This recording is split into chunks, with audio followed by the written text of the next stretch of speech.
Hi, you guys. I'm Phil Town from Rule 1 Investing, and today I want to talk to you about hyperinflation and if it could happen to the U.S. currency.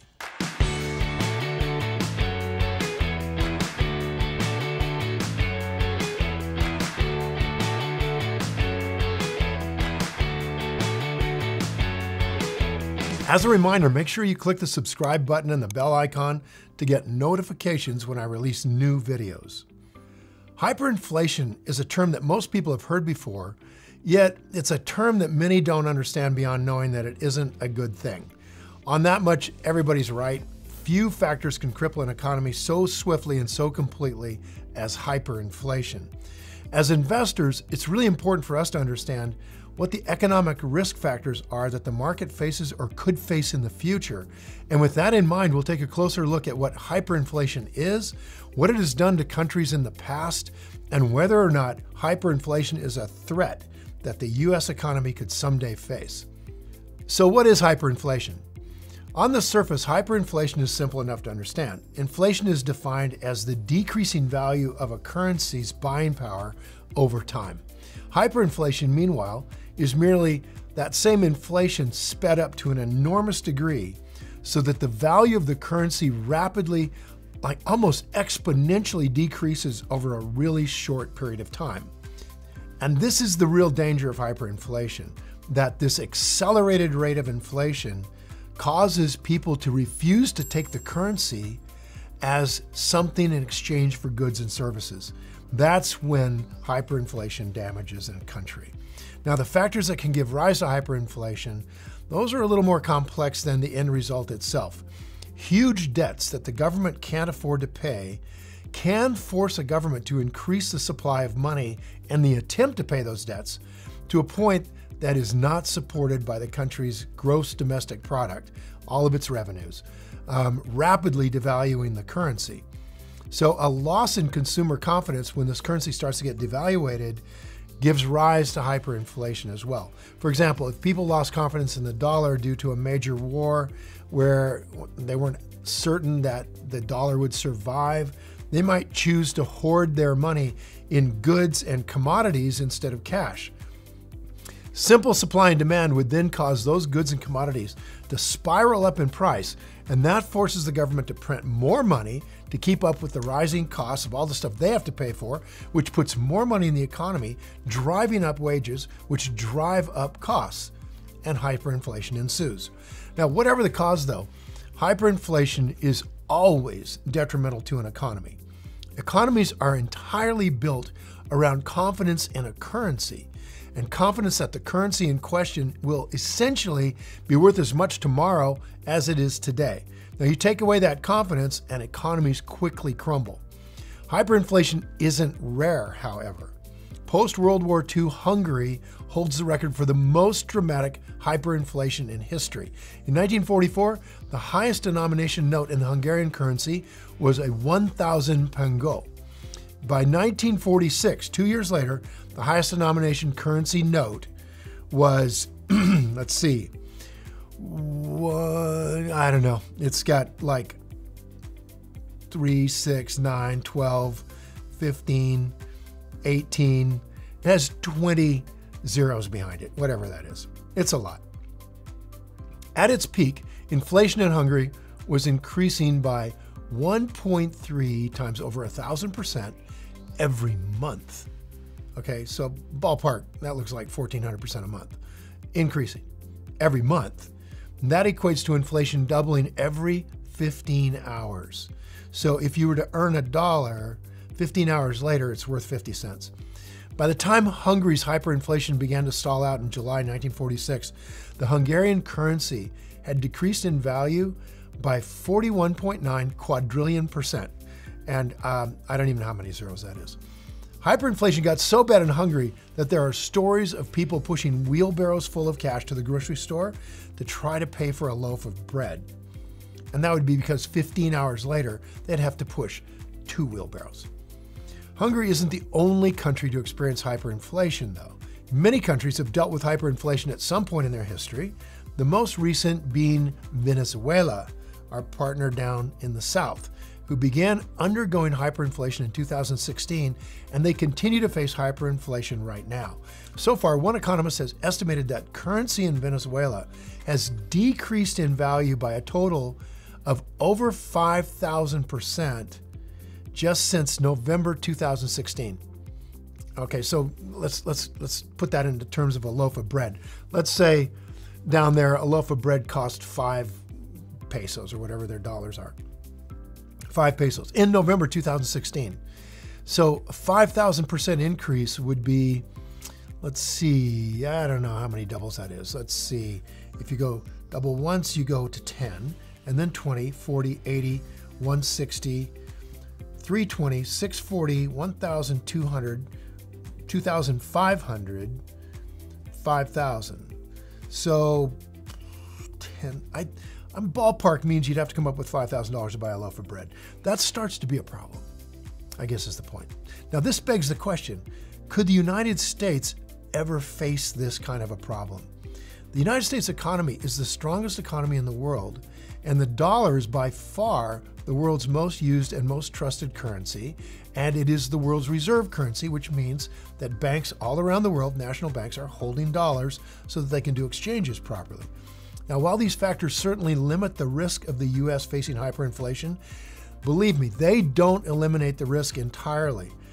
Until 1933, the United States used a system called the gold standard, and that meant every dollar that was printed was backed by $1's worth of gold that the U.S. owned in a treasury.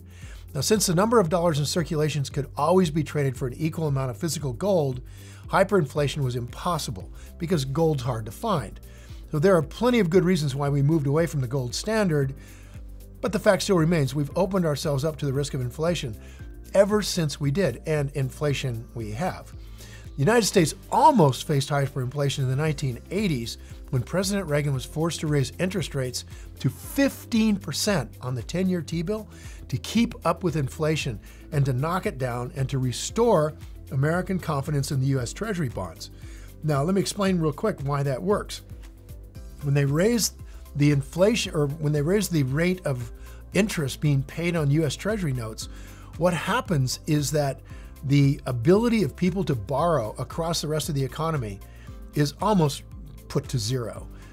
People can't buy homes, people can't get loans for starting businesses, and what that does is it shuts down consumer activity.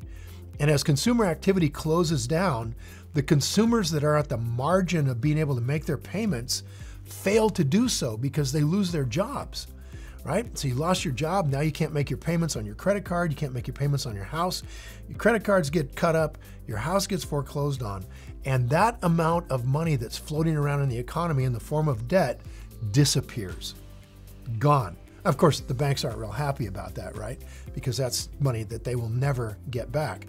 But by putting that rate of interest up at 15%, it forces a shrinking of the economy and a shrinking of the debt, which drives inflation. Now, the threat passed. It was successful.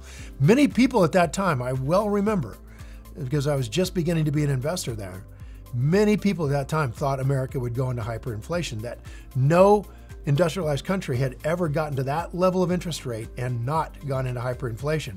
But we managed to get through it, and the dollar stabilized. Now, the fact that the U.S. was at risk at hyperinflation such a short time ago should be a pretty sobering reminder we're not immune to it. One bad recession could be all that it takes for the risk of hyperinflation to start to become real again. Now, I want to tell you one more thing, and that is that since Reagan raised those rates to 15% over 30 years ago, we have had a decline in interest rates steadily down to zero, and now interest rates are starting to climb back up again.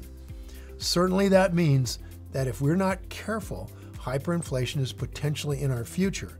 Why? Because our debt, both as a nation and as corporation debt and as individual debt, is basically setting records every single day.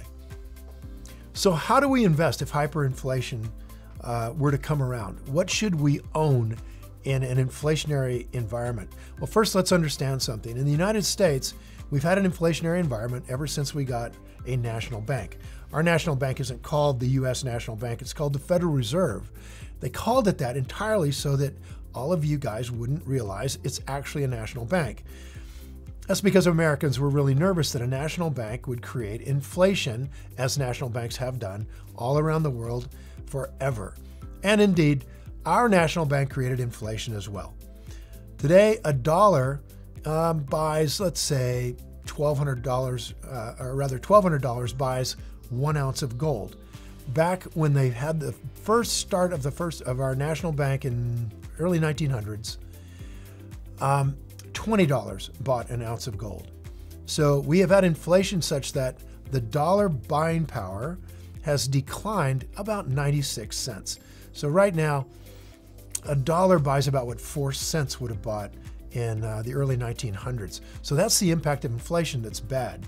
Now, the impact of inflation that's good is that wages rise, people feel like they're making more money, and even though the price of things are going up, it does seem as if the economy is moving forward. And with that extra money that's been put out there by the Federal Reserve and by investors cranking up debt, that extra money provides for more liquidity in the market, more opportunities for people to start businesses, more opportunities for people to take chances, and that's what's really driven the American economy. So there's good sides and there's bad sides to this.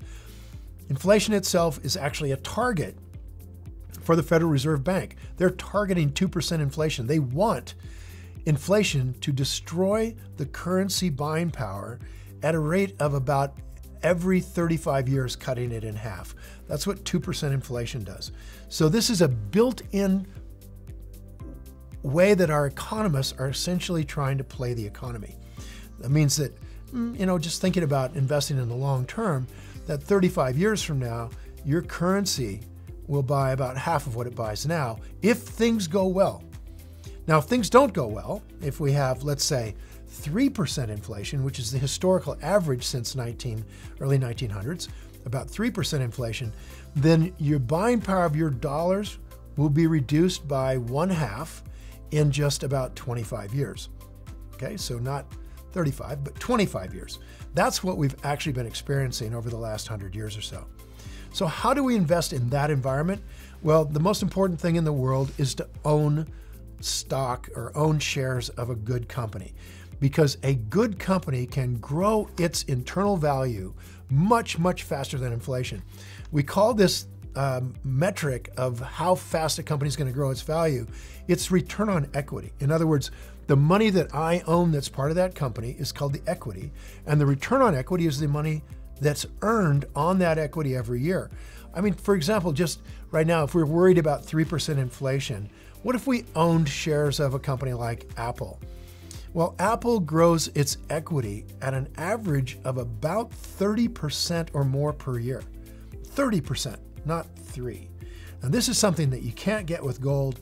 It's very tough to get with commodities, with farms, with real estate. Only great companies can expand the value of that company at a rate much, much faster than inflation. Everything else is kind of related to the inflation rate. So that's why I own companies. Now, you can own companies one of two ways. You can own the entire stock market and not have to worry about learning to invest.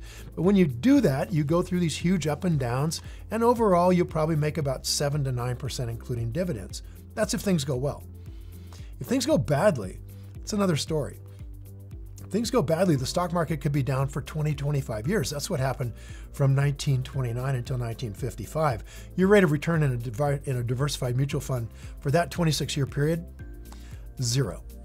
So don't necessarily think that it's okay to just sit there fat, dumb, and happy and have some index fund and everything's going to go well.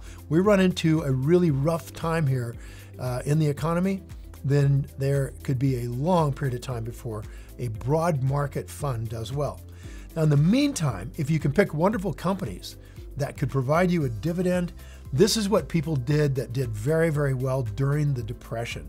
They owned wonderful companies. The companies provided a large dividend relative to the price those people paid for that company, and they sailed through the Depression. We want to do something similar to that. A really wonderful business can get us through a depression. It can also get us through hyperinflation, because we will own this business in whatever we own. Whatever value of there is of the currency will be reflected in that company. So as long as that company doesn't go under, we're safe. So now I'd like to hear from you guys. Do you think something as bad as hyperinflation could happen to the U.S. economy? And what should we do about it as an investor? Now leave that comment below with your answer and I'll be sure to follow up with you. And thanks for watching. Now go play. If you enjoyed this video and you feel it was valuable teaching you more about inflation in today's stock market, hit the like button and please share this video with your friends.